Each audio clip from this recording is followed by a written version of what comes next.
हाय नमस्कार मित्रों, मैं आपका दोस्त संजय कुमार आप सभी का संजय केम ट्यूटोरियल्स में स्वागत करता हूं। आज हम लोग चैप्टर स्टार्ट करने वाले हैं इनऑर्गेनिक के चैप्टर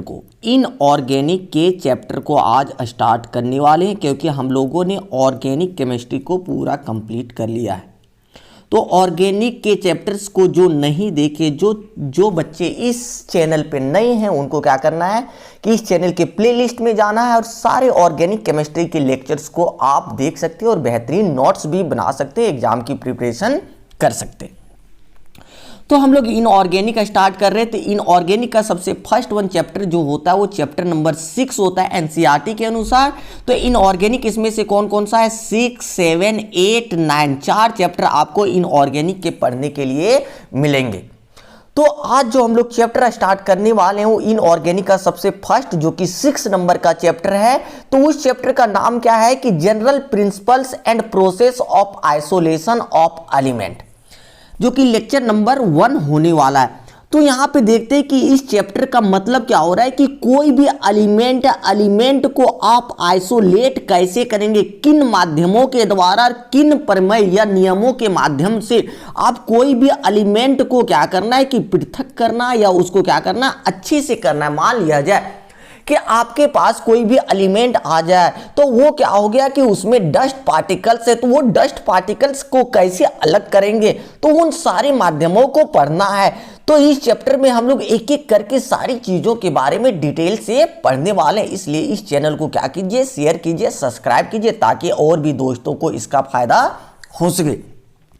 और ध्यान देना कि इस चैप्टर से जो आपके मार्क्स पूछे जाएंगे वो 4 मार्क्स के क्वेश्चन पूछे जाते हैं, एक 3 नंबर के और एक ऑब्जेक्टिव क्वेश्चन पूछे जाते हैं। इसलिए 4 नंबर को तैयार रखने के लिए इस चैप्टर को पूरे क्या करना है, सेट कर लेना अपने दिमाग में। ये चैप्टर जो है वो आपका थ्योरेटिकल चैप्टर है, थ्योरी बेस्ड चैप्टर है। इसमें आपको थ्योरी पढ़ना है बहुत सारे और कुछ कॉन्सेप्ट पढ़ना है, जो कि क्या करेंगे समझा दिया जाएगा और अच्छे ढंग से उसको क्या करना है दिमाग में सेट करवा दिया जाएगा। क्लियर है? तो चलिए देर ना करते हुए हम लोग क्या करते हैं, चैप्टर को स्टार्ट करते हैं। तो सबसे पहले क्या कर रहा है कि हम लोग को एलिमेंट्स के बारे में पढ़ना है। दैट मीन्स हम लोग क्या कर सकते हैं कि आइसोलेशन ऑफ एलिमेंट पढ़ रहे हैं, एलिमेंट के बारे में तो पढ़ना है। तो एलिमेंट को कैसे आइसोलेट करेंगे, तो सबसे पहले जानेंगे कि एलिमेंट होता क्या है। तो एलिमेंट क्या होता है कि अगर हम लोग कहेंगे कोई भी प्योर सब्सटेंस है, कोई भी क्या है प्योर सब्सटेंस है, जिसको हम लोग क्या करना चाहेंगे कि कैन नॉट बी डिवाइडेड, जिसको हम लोग अलग नहीं कर सकते हैं, कैन नॉट बी डिवाइडेड, कोई भी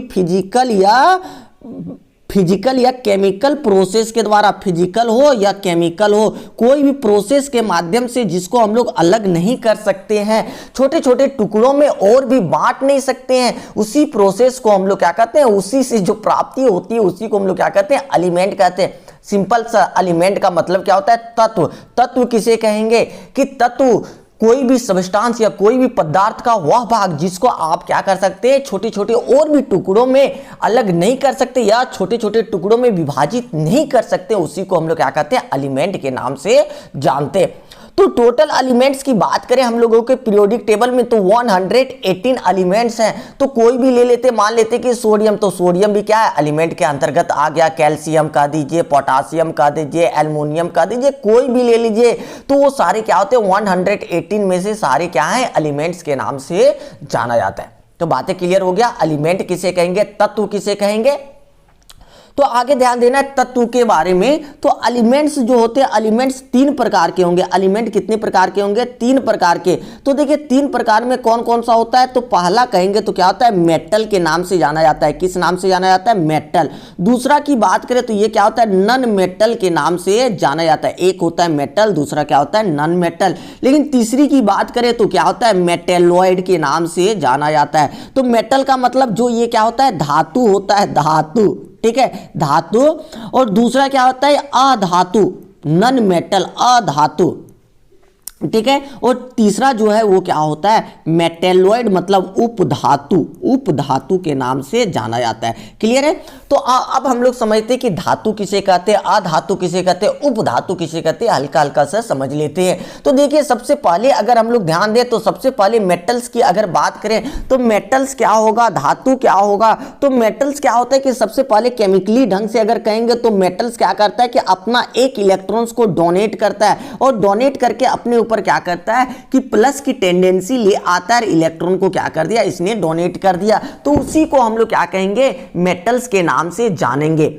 मेटल का प्रॉपर्टी क्या होता है कि कोई भी मेटल है, कोई भी धातु क्या है कि वो इलेक्ट्रॉन को किसी को दान देगा, किसी से लेगा नहीं। वो अमीर आदमी वो हमेशा क्या करेगा, दान देगा। उसी को हम लोग क्या कहते हैं, मेटल कहते हैं। मतलब ये क्या करता है, इलेक्ट्रॉन को लूज करने की टेंडेंसी, मतलब क्या है, खोने की टेंडेंसी इसके पास होता है, दान देने की टेंडेंसी इसके पास होता है। इसलिए यहाँ पे प्लस चार्ज हो जाता है, और प्लस चार्ज होने के कारण इसको क्या कहते हैं, इलेक्ट्रोपॉजिटिव के नाम से जाना जाता है। ये कैसा होता है, इलेक्ट्रोपॉजिटिव होता है, क्योंकि इसने इलेक्ट्रॉन को दान दिया, किसी से लिया नहीं है, इसलिए ये क्या हो जा रहा है, इलेक्ट्रोपॉजिटिव एलिमेंट के नाम से जाना जाता है, इलेक्ट्रोपॉजिटिव मेटल्स के नाम से जाना जाता है। मान लेते कि आपके पास सोडियम था, तो सोडियम का कितना है, 11 होता, तो ये कितना, 2 8 1, बाहरी कक्ष में 1 इलेक्ट्रॉन, तो इसका ऑक्टेट जो है वो, इसका कक्ष जो है वो 2 और 8 से फुलफिल हो गया। तो तीसरे कक्ष में 1 इलेक्ट्रॉन को क्या कर देता है, ये डोनेट कर देगा, लूज कर देगा। तो इसी को हम लोग क्या कहेंगे,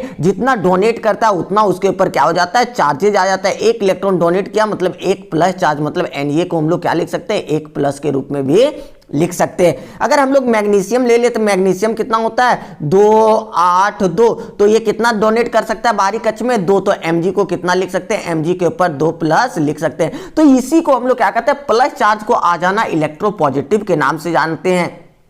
क्लियर है। तो यहाँ पे एक चीजें हम लोगों ने देखा इलेक्ट्रॉनिक कॉन्फ़िगरेशन के मद्देनजर रखते हुए, लेकिन और भी चीजें हम लोग फिजिकल प्रॉपर्टीज के अनुसार मेटल के बहुत सारी बातें जानते हैं कि मेटल्स क्या होता है, सॉलिड होता है, मेटल क्या होता है, लस्ट्रस होता है, मतलब चमकीला होता है, ठीक है, सॉलिड ठोस होगा, लस्ट्रस होगा, और उसके बाद क्या होगा, मेलेबल होगा। मेलेबल मतलब क्या हो जाता है, आघात वर्धन्य होता है, मेलेबल हो जाता है, ठीक है, आघात वर्धन्य होता है। और उसके अलावा क्या होता है, डक्टाइल होता है। डक्टाइल का मतलब क्या होता है, तन्य होता है। तन्य का मतलब वो लंबा तार के रूप में खींच सकते हैं। ये क्या होता है, सोनोरस होता है। ये क्या कर सकता है, सोनोरस। सोनोरस का मतलब क्या हो जाता है, ROUS। सोनोरस का मतलब क्या होता है कि ये आवाज उत्पन्न करता है। देखिए सॉलिड ये ठोस होता है, लसरस में ये क्या होता है, चमकीला होता है। ये क्या होता है, मेलेबल। मेलेबल मतलब पतला चादर के रूप में आप क्या कर सकते हैं, पीट पीट के बना सकते हैं। डक्टाइल आघात वर्धन्य जिसको कहते हैं। डक्टाइल क्या होता है, मतलब तन्य, लंबी तार के रूप में इसको खींच सकते हैं। सोनोरस मतलब इसको पीटते तो आवाज उत्पन्न होता है जो कि दूर तक सुनाई देता है। तो ये सारे प्रॉपर्टीज होते हैं फिजिकल प्रॉपर्टीज के अनुसार क्या, धातु के। तो हम लोग इस प्रकार से जानते हैं धातु किसे कहते हैं। तो बातें क्लियर हो गया। अगर अधातु कह दे तो अधातु में सारी बातें कह देना कि नहीं होता है। तो सबसे पहला बात ये याद रखो कि अधातु में क्या होता है, नन मेटल जो होता है, नन मेटल। केमिकली वाला हल्का सा समझ लेते हैं। तो नन मेटल में क्या करेगा कि ये इलेक्ट्रॉन्स को दान देगा नहीं, ये इलेक्ट्रॉन्स को क्या करता है, एक्सेप्ट करता है, लेता है, और लेके क्या करेगा, अपने ऊपर माइनस चार्ज को डेवलप करता है। That is known as non metals के नाम से जानते हैं। मतलब गरीब आदमी दूसरों से हमेशा क्या कर रहा है, ले रहा है इलेक्ट्रॉन। तो नन मेटल उसी को कहेंगे जो दूसरों से इलेक्ट्रॉन्स को लेके अपने ऊपर क्या किया, इलेक्ट्रॉन्स लिया, तो उसके ऊपर चार्ज कैसा हो गया, माइनस। तो उसको हम लोग क्या कहेंगे, नन मेटल्स के नाम से जानेंगे। नन मेटल्स कैसा हो जाएगा, तो सिंपल सा आप क्या कह सकते हैं कि इसने इलेक्ट्रॉन्स को किसी से लिया, कर्जा लिया, तो इलेक्ट्रोपॉजिटिव तो ना होके क्या कहेगा, इलेक्ट्रोनेगेटिव हो जाएगा। किसने क्या हो, क्योंकि इसने क्या किया, किसी से कुछ लिया, तो ये क्या हो जाएगा, इलेक्ट्रोनेगेटिव के नाम से जानते हैं। जैसे आप कह सकते हैं कि एग्जांपल एक समझ सकते हैं कि जैसे आपके पास क्या है, क्लोरीन है। क्लोरीन का कितना होता है, 17 होता है। तो इसके बाहरी कक्ष में 2 8 7 7 है। तो 7 से इसका ऑक्टेट क्या हो रहा है, फुलफिल नहीं हो रहा है, कक्ष जो है वो भर नहीं रहा है। तो ये क्या करेगा, अपने बगल वाले से 1 इलेक्ट्रॉन ले लेगा। तो ले लेगा तो क्या हो जाएगा, 2 8 8 हो जाएगा। तो 1 इलेक्ट्रॉन लिया तो इसके ऊपर क्या हो जाएगा, क्लोरीन के ऊपर माइनस चार्ज, क्योंकि इसने 1 इलेक्ट्रॉन को लेके अपना जो घर है वो भर लिया। इसलिए इसको क्या कहते हैं, इलेक्ट्रोनेगेटिव एलिमेंट्स के नाम से जानते हैं, जिसको हम लोग क्या कहेंगे, नन मेटल के नाम से हम लोग जानते हैं। तो बहुत सारे नन मेटल हम लोगों के पास है जो कि इलेक्ट्रॉन्स को लेता है। क्लियर है। और अगर फिजिकल प्रॉपर्टीज की बात करें तो फिजिकल प्रॉपर्टीज में क्या हो जाएगा कि ना ही ये क्या होगा, नन लस्ट्रस कह सकते हैं, ना ही ये चमकीला होता है, नन लस्ट्रस, ठीक है, और ना ही ये डक्टाइल होगा, और ना ही ये क्या होगा, ना ही ये सोनोरस होगा, ठीक है। और ना ही ये ठोस होगा। तो ये सारी चीजें होती है, इसमें कुछ भी नहीं परफेक्ट वे में होगा। किसमें? नन मेटल में। जैसे आप एग्जाम्पल अगर देखना चाहेंगे तो एग्जाम्पल बहुत सारा, जिसके बाहरी कक्ष में इलेक्ट्रॉनों की संख्या क्या होती है? 5, 6, 7 हो जाता है। जो इलेक्ट्रॉनों को लेगा, जैसे फास्फोरस हो गया, नाइट्रोजन हो गया, ऑक्सीजन हो गया, या सल्फर हो गया, ये सब फ्लोरीन हो गया, ठीक है। तो ये सारे इलेक्ट्रॉन्स क्या करता है? लेने का काम करता है। इसी को हम लोग क्या कहते हैं? नन मेटल्स के नाम से जानते हैं। हमेशा क्या करता है? लेता है। एक बात और ध्यान देना कि ये गुड कंडक्टर ऑफ इलेक्ट्रिसिटी या हीट का भी गुड कंडक्टर नहीं होता है। हीट और इलेक्ट्रिसिटी किसी का भी गुड कंडक्टर नहीं होता है। इसे अगर इलेक्ट्रिसिटी अगर पास करवाना चाहेंगे तो ये पास भी नहीं होगा। तो ये सारी बातें हम लोगों ने क्लियर किया। थर्ड वन जो होता है मेटेलॉइड। मेटेलॉइड के बारे में भी हल्का सा समझ लेते हैं। मेटेलॉइड क्या होता है? तो दोनों के बीच का जो प्रॉपर्टी मैनेज करता है उसी को हम लोग क्या कहते हैं? मेटेलॉइड के नाम से जानते हैं। जो क्या करता है कि कुछ प्रॉपर्टीज उसमें मेटल का भी होगा, कुछ प्रॉपर्टीज क्या होगा? नन मेटल का भी प्रॉपर्टीज कुछ हो जाएगा। दोनों के प्रॉपर्टीज के इंटरमीडिएट जो होता है उसी को हम लोग क्या कहते हैं? मेटेलॉइड्स के नाम से जानते हैं। तो थोड़ा सा लिख लेते हैं ये सब के बारे में। तो चलिए, तो सबसे पहले टॉपिक लगा देंगे आप क्या? यूनिट या चैप्टर नंबर 6 हमने लिख दिया है। चैप्टर का नाम general principles and process of isolation of element. 4 number का ये चैप्टर है। कितने मार्क्स के पूछे जाएंगे? 4 नंबर्स के। सबसे पहले क्या लिखे? डेफिनेशन में क्या लिखेंगे? एलिमेंट। एलिमेंट कितने? The pure substance which can not be divided into more than one. एक पार्ट से अलग और पार्ट में हम लोग डिवाइड नहीं कर सकते हैं। कोई भी फिजिकल या केमिकल प्रोसेस के द्वारा उसी को क्या कहते हैं? एन एलिमेंट के नाम से जाना जाता है। जैसे बहुत सारे एग्जाम्पल को हमने लिख रखा है। सोडियम, कैल्शियम, हाइड्रोजन, क्लोरीन, कुछ भी ले लो ना, जितना सारा क्या है एलिमेंट के ही नाम होते हैं। Types of element. एलिमेंट कितने प्रकार के होंगे? ये 3 प्रकार के होते हैं। मेटल्स, नॉन मेटल्स और मेटेलॉइड। धातु, अधातु और उपधातु होते हैं, ठीक है। तो सबसे पहला जो लिखे हैं वो क्या है? हम लोग का मेटल्स है। तो मेटल्स के बारे में डेफिनेशन क्या लिखेंगे? मेटल्स आर इलेक्ट्रोपॉजिटिव, क्योंकि ये इलेक्ट्रॉन्स को दान देता है in nature. They have a tendency to form positive ion. इसके पास टेंडेंसी क्या होता है? पॉजिटिव आयन का, क्योंकि इलेक्ट्रॉन देगा, किसी को दान दे रहा है तो उसके ऊपर क्या होता है? प्लस चार्ज हो जाता है। पॉजिटिव आयन बाय लूजिंग या डोनेटिंग। यहाँ लूजिंग भी कह सकते हैं या डोनेटिंग, मतलब दान देना है, किसी को लूज करना मतलब दे देना, या क्या कर रहा है? डोनेट करना है इलेक्ट्रॉन्स के, उसी को क्या कहते हैं? मेटल्स के नाम से हम लोग जानेंगे। क्लियर है?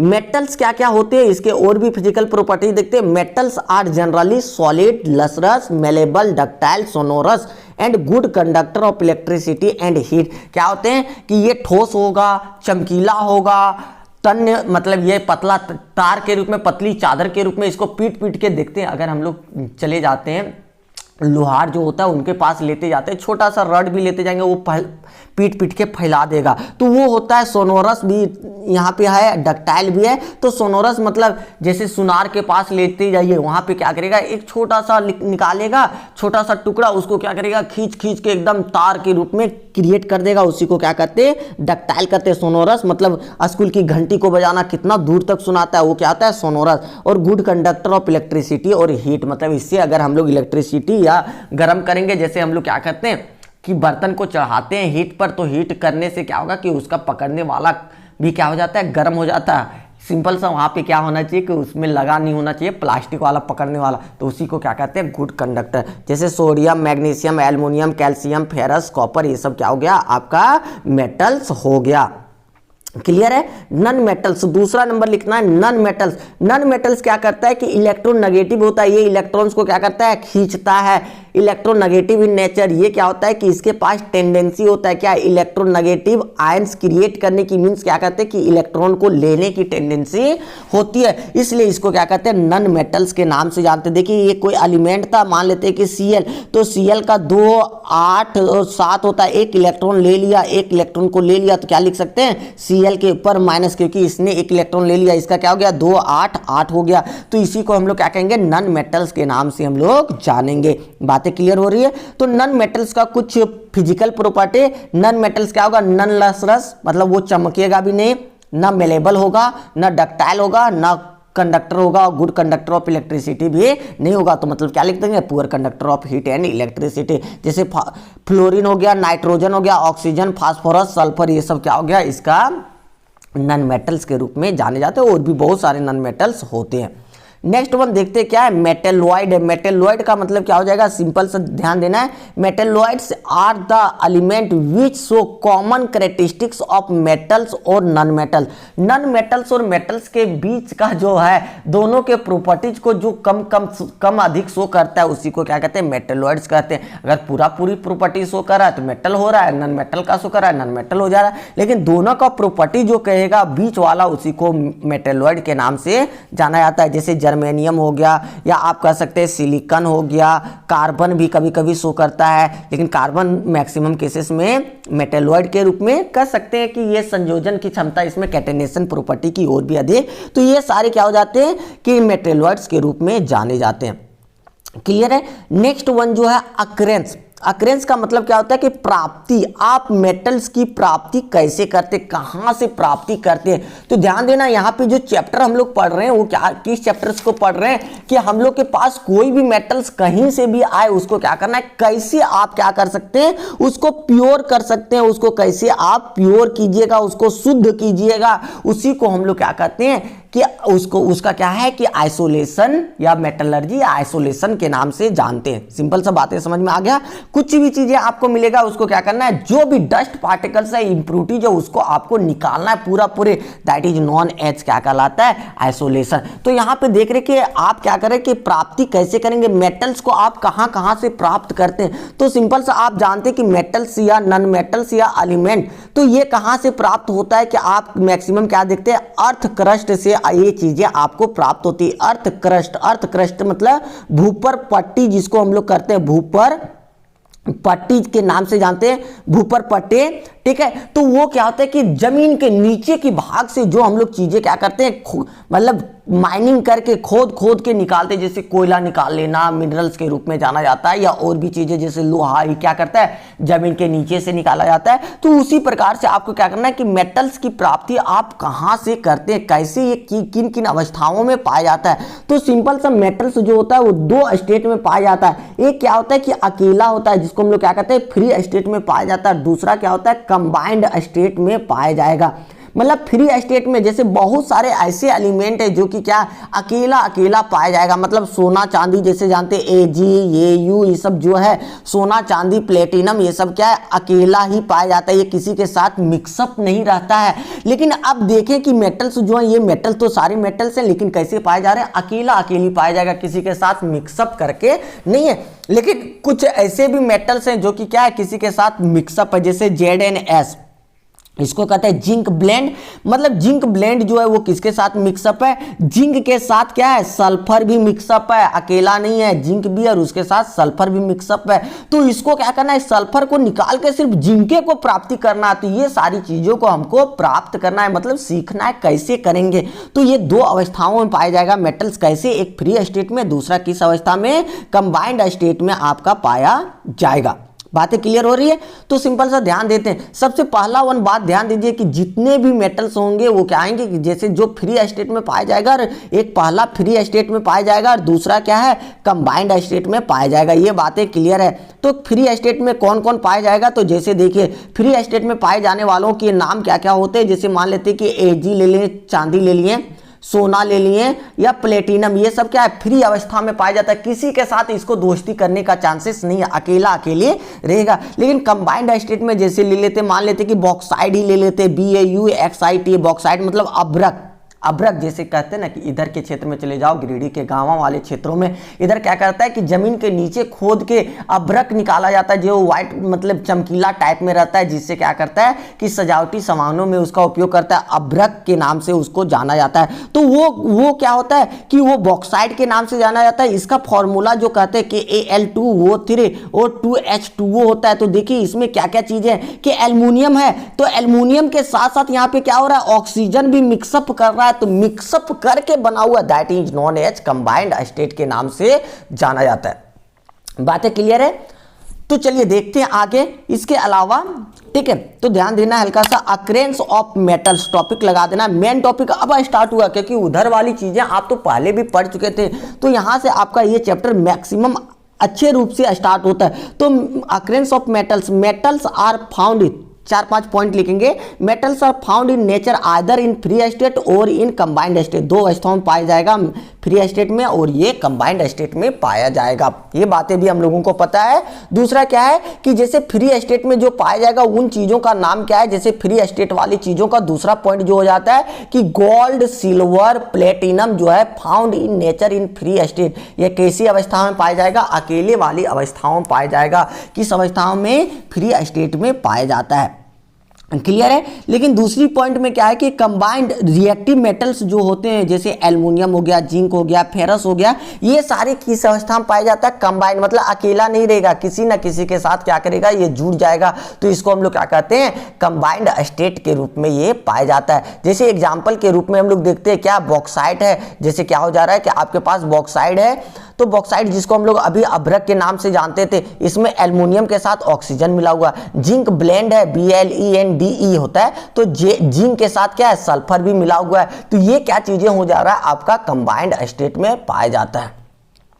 और आपसे पूछा जाए कि ये मेटल्स कहां पे पाया जाता है, तो सिंपल सा जानना है, क्या करता है कि ये लार्जेस्ट सोर्स ऑफ मेटल्स कहां पे, अर्थ क्रस्ट, जमीन के नीचे, जिसे हम लोग कहते हैं भूपर पट्टी, ठीक है, भूपर पट्टी के नाम से जानते हैं, वहां पे ये चीजें क्या होगा, पाया जाता है। एकदम नीचे अगर माइनिंग करके निकालते हैं तो ये चीजें प्राप्त होगी।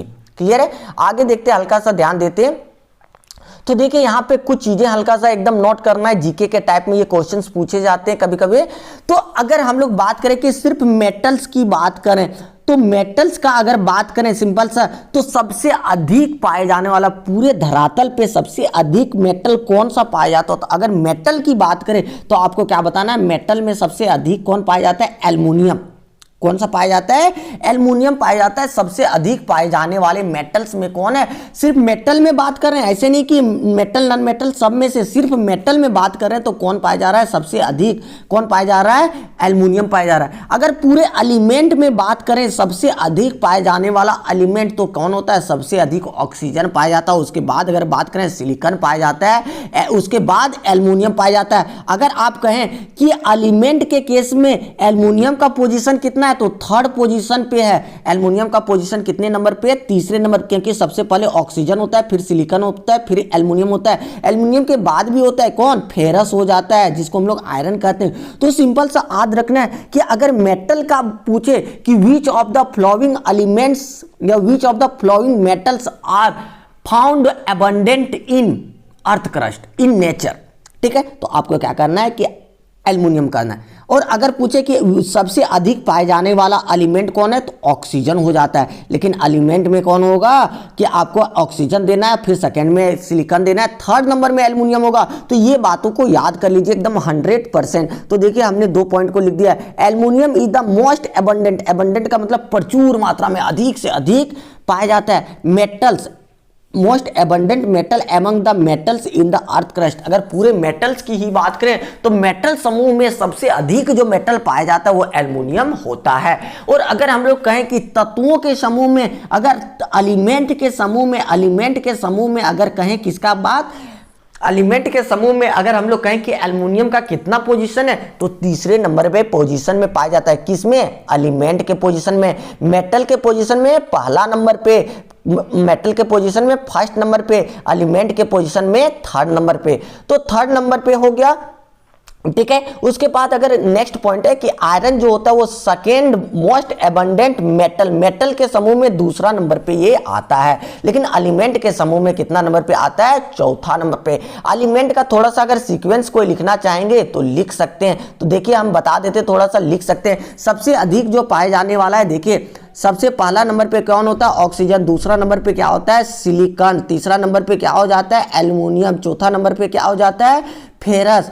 कि उसके बाद क्या हो जाता है, पांचवा नंबर पे कैल्शियम। छठा नंबर पे सोडियम। चल कम से कम इतना तो याद हो जाएगा कि सबसे अधिक कौन पाया जाता है, एलिमेंट के केस में है, ठीक है।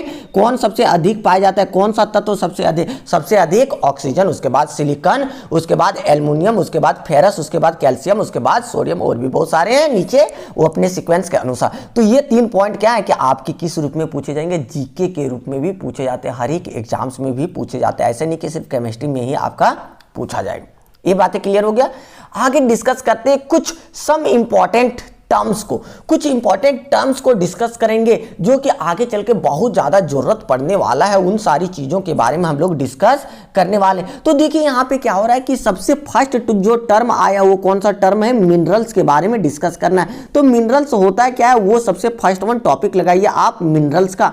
तो मिनरल्स किसे कहते हैं कि जो नेचुरली पाया जाता है, जिसको हम लोग बना नहीं सकते हैं, जो क्या होता है नेचुरली अकरिंग होता है, नेचुरली पाया जाता है, और जिसको हम लोग क्या कर सकते हैं कि माइनिंग के तहत जिसको हम लोग खोद के निकालते हैं उसी को हम लोग क्या कहते हैं कि मिनरल्स के नाम से जाना जाता है। सिंपल सा क्या कर सकते हैं, वैसा कंपाउंड जिसको हम लोग क्या कहते हैं कि अर्थ क्रस्ट से निकालते हैं माइनिंग के द्वारा, उसी को हम लोग क्या कहते हैं मिनरल्स के नाम से जानते हैं। खनिज तो सिंपल सा आप बता सकते हैं ना, खनिज किसे कहते हैं, मिनरल्स का मतलब क्या होता है खनिज। तो खनिज क्या कहते हैं कि जो भूपर पट्टी में पाया जाता है, जिसको हम लोग खुदाई करके निकालते हैं, जो कि नेचुरली होता है, उसी को हम लोग क्या कहते हैं मिनरल्स। तो बहुत सारे मिनरल्स है, सारे क्या होते हैं मिनरल्स के रूप में जाने जाते हैं। तो देखिए मिनरल्स के बारे में लिख सकते हैं आप कि minerals the naturally occurring chemical compound in the earth crust में पाया जाता है, which is obtained by mining, जिसको माइनिंग प्रोसेस के द्वारा प्राप्त कर सकते हैं, उसको हम लोग क्या कर सकते हैं मिनरल्स के नाम से जानते हैं, जिसको हम लोग क्या कहते हैं खनिज के नाम से जानते हैं। तो ये बातें आपको क्लियर हो गया कि मिनरल्स किसे कहते हैं, क्योंकि ये चीजें हम लोग जानते भी थे। नेक्स्ट वन जो टॉपिक है वो क्या है आपका ओर्स है। ओर्स का मतलब क्या हो गया अयस्क। अयस्क के नाम से किसको कहते हैं, अयस्क जो है वो क्या चीजें होती है। तो अयस्क के बारे में, ओर्स के बारे में हल्का सा समझते हैं कि ओर्स क्या होता है कि मिनरल से प्राप्त किया हुआ मिनरल्स ही है। मिनरल्स को अगर हम लोग क्या करते हैं, इसको थोड़ा सा क्या करते हैं कि प्यूरिफाई करते हैं, पूरी ने थोड़ा सा प्यूरिफाई कर देते हैं, उसको क्या करते हैं कि उसको एक्सट्रैक्ट करते हैं या प्यूरिफाई कर देते हैं, तो उससे जो चीजें प्राप्त होती है उसी को हम लोग क्या कहते हैं ओर्स के नाम से जानते हैं। कि अगर आपके पास क्या चीजें हैं कि आपके पास मिनरल्स है, मिनरल्स को आपने क्या किया थोड़ा सा एक्सट्रैक्शन किया, मतलब जैसे आपने लोहा को ही निकाला, फेरस को ही आपने निकाला, उससे क्या किया कि जो डस्ट पार्टिकल्स था उसको आपने क्या किया, उसको निकाल दिया, और निकालने के बाद जो चीजें प्राप्त हो रही उसको हम लोग क्या कहते हैं ओर्स के नाम से जानते हैं। बट उसमें जो केमिकल कंपाउंड्स या और भी चीजें जो प्राप्त होती है उसको हम लोग नहीं निकाल पा रहे हैं। जो डस्ट ये सब लगा था बस उतने को सिंपल सा थोड़ा सा उसको एक्सट्रैक्ट करके निकाल दिए इकोनॉमिकली ढंग से, एकदम सस्ता रूप से, तो उसी को हम लोग क्या कहते हैं मिनरल्स से क्या प्राप्त हो गया ओर्स। तो सिंपल सा आप मिनरल्स के बारे में अगर समझ गए तो ओर्स के बारे में भी आप समझ गए होंगे। ओर्स किसे कहेंगे कि सिंपल सा क्या करना ओर्स के बारे में जिसको आप इजिली से एक्सट्रैक्ट कर सकते हैं, जिसको आप इजिली से क्या कर सकते हैं उसमें जो भी गंदगियां आप निकाल सकते हैं, उसी को क्या कर सकते हैं वो इजिली भी होना चाहिए, इकोनॉमिकली होना चाहिए, मतलब सस्ता सुविधा भी होना चाहिए। तो उसी से जो चीजें प्राप्त होती है उसी को हम लोग ओर या अयस्क के नाम से हम लोग जानते हैं। तो बात क्लियर हो गया कि अयस्क क्या होता है, क्लियर है। जैसे आप क्या कर सकते हैं अयस्क में आप जानते हैं कि मान लेते हैं कि आपके पास Al2O3 एंड 2H2O जिसको हम लोग बॉक्साइड कहते हैं। तो ये बॉक्साइड जो था, अभ्रक जो था, बॉक्साइड जो था, लिख देते दोनों BAUXIT, ये जो बॉक्साइड है इसमें जो भी गंदगी होता है, जैसे आप देखे होंगे बहुत क्षेत्रों में इसमें निकाला जाता है जमीन से, तो जमीन से निकालने के क्रम में इसमें तो डस्ट वस्ट रहेगा, तो उसको आप क्या कर रहे हैं इजिली से प्यूरिफाई कर दे रहे हैं, उससे जो प्राप्त हो रहा है इजिली से, उससे जो चीजें गंदगी साफ कर दी है, जो प्राप्त हुआ उसी का क्या हो गया और हो गया। अब और पूछेगा कि ORE और अयस्क किसका है, तो अयस्क अगर पूछेगा तो आपको क्या बताना है किसका अयस्क है, एल्युमिनियम का अयस्क है। किसका और है, एल्युमिनियम का और है। सिंपल सा एक क्वेश्चन एकदम फिक्स रखना और से कि और से पूछा जाता है, अगर Al2O3 2H2O दे दिया बॉक्साइड के रूप में, पूछ रहा है किसका और है, ये तो आपका मिनरल्स के रूप में, मिनरल्स को आपने प्योर किया तो क्या प्राप्त हो गया, और प्राप्त हो गया, तो और ही है, तो और किसका और है, ये एल्युमिनियम का और हो जाता है। तो एक बात याद रखना है कि जितने भी मिनरल्स होते हैं, मिनरल से हम लोग क्या कर सकते हैं, सिंपल सा याद रखना है कि मिनरल से हम लोग क्या कर सकते हैं, मिनरल्स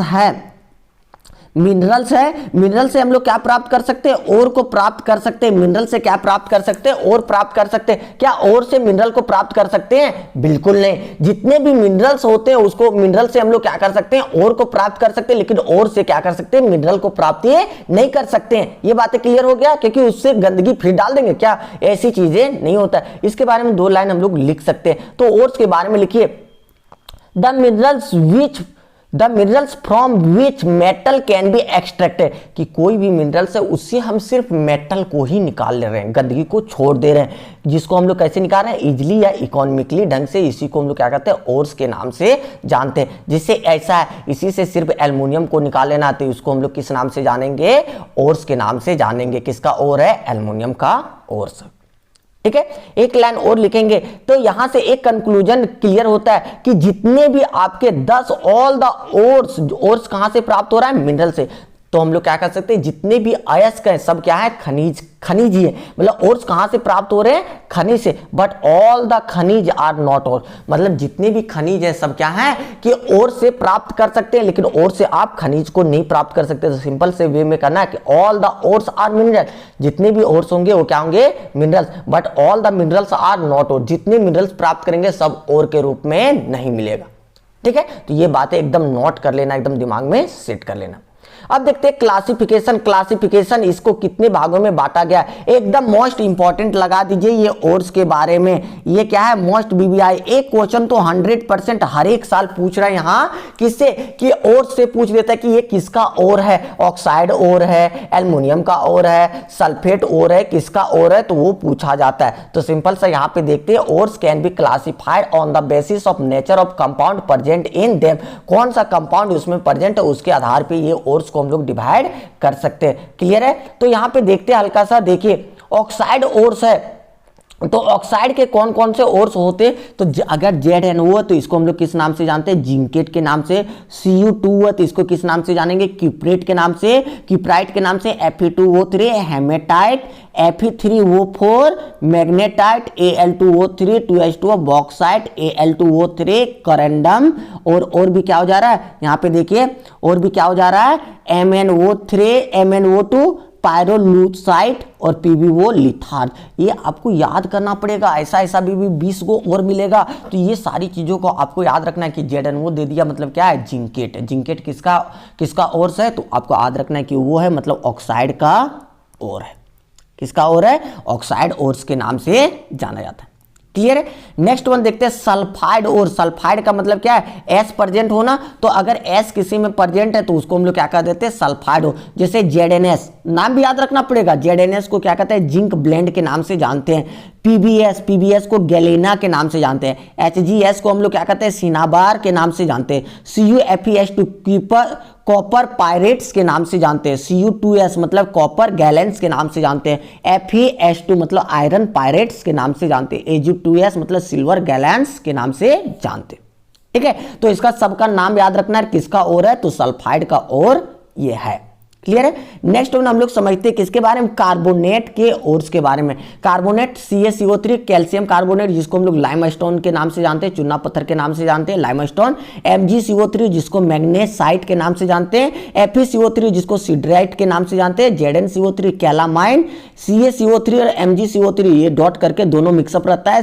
MgCO3 जिसको डोलोमाइट के नाम से, डोलोमाइट जिसको विस्फोटक पदार्थ बनाते हैं, डोलोमाइट के नाम से जाना जाता है। PbCO3 जिसको सेरुस के नाम से जाना जाता है। CuCO3 और CuOH का हॉल टू मेलेचाइट के नाम से जाना जाता है। ये सारे हो जाते हैं आपके कौन से, कार्बोनेट के ओर्स के नाम से जाने जाते हैं। नेक्स्ट वन देखिए आपके कौन से ओर्स हैं, सल्फेट के ओर्स है। सल्फेट CaSO4 2H2O जिसको हम लोग जिप्सम बहुत पहले से जानते हैं। MgSO4 7H2O इप्सोमाइट के नाम से जानते हैं। K2SO4 Al2SO4 का हॉल 3 2H2O एल्म के नाम से जानते हैं। ALUM इसको कभी कभी कहा जाता है के मतलब पोटास आल्म के भी नाम से जाना जाता है। पोटास आल्म के नाम से भी TPO ये गलत लिखा गया हल्का सा, पोटास आल्म के नाम से भी जाना जाता है। पोटास POTTASH पोटास आल्म के भी नाम से जाना जाता है, कि है इसलिए पोटासन। ठीक है, तो ये हो जाते हैं, आपको फॉर्मूला याद रखना पड़ेगा। नेक्स्ट वन आ जाता है क्या, NaCl अगर है हैलाइड ओर्स के नाम से, जैसे NaCl क्लोरीन है तो हैलाइड ओर कहेंगे, जिसको हम लोग रॉक साल्ट के नाम से जानते हैं। NaCl को कैसे कहेंगे, रॉक साल्ट। AgCl को हॉर्न साल्ट, हॉर्न सिल्वर, सिंग वाला सिल्वर हो जाता है। Na3AlFC क्रायोलाइट के नाम से जाना जाता है। CaF2 फ्लोस्फर के नाम से जाना जाता है। KCl सेवलाइन साइलवाइन के नाम से जाना जाता है। क्लियर है, नेक्स्ट वन आ जाता है आपका देखिए, एंड ये नाइट्रेट का ओर्स NaNO3 जिसको हम लोग चिल्ले साल्टपेटर के नाम से जानते हैं, चिल्ले साल्टपेटर के नाम से जानते हैं, ये दोनों में से बहुत जगहों पे देखते हैं। चिल्ले साल्टपेटर किसे कहते हैं? NaNO3। KNO3 को इंडियन साल्टपेटर के नाम से जानते हैं। KNO3 को इंडियन साल्टपेटर, सोडियम वाला नाइट्रेट को क्या कहते हैं? चिल्ले साल्टपेटर के नाम से जानते हैं। लास्ट वन इसका क्या है? बॉक्साइट का इधर हो गया क्या? फॉस्फेट का ओर्स, तो CA3PO4 का हॉल्टो रॉक फॉस्फेट के नाम से जाना जाता है। तो ये आपके क्या होंगे? कुछ ओर्स हो गए इंपॉर्टेंट। अगर आप इतना नहीं रट सकते तो आपको कम से कम देखिए ये क्या करना है कि इसको आपको तो जरूर याद करना है, ठीक है, क्योंकि एनसीईआरटी कम से कम कहता है कि इतना आपको याद रखना है। एल्युमिनियम के कौन कौन से होते हैं? बॉक्साइट के, कायोलानाइट, ये सब हो जाते हैं। देखिए फॉर्मूला भी सारा दे दिया, हमने भी लिख दिया। आयरन के हेमेटाइट, मैग्नेटाइट, सिड्रेट, आयरन पायरेट, ये सब सारा दे दिया है। कॉपर के ये अलग अलग करके दे दिया, जिंक का। तो ये चीजें कम से कम याद कर लीजिए। किसके माध्यम से आप याद रखना है?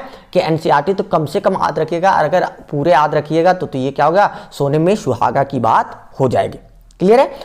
अगर आप यहां तक अगर क्लियर करते हो तो आपका ये 1 नंबर कम से कम आज क्लियर फिर से हो चुका है, ठीक है। तो अगर ये सेशन आपको पसंद आया, तो आपको क्या करना है? थोड़ा सा शेयर कर दीजिए, थोड़ा सा सब्सक्राइब कर दीजिए, ताकि और भी चीजें आप लोगों के लिए लाते रहे। Thanks for watching. फिर मिलते हैं नई वीडियो।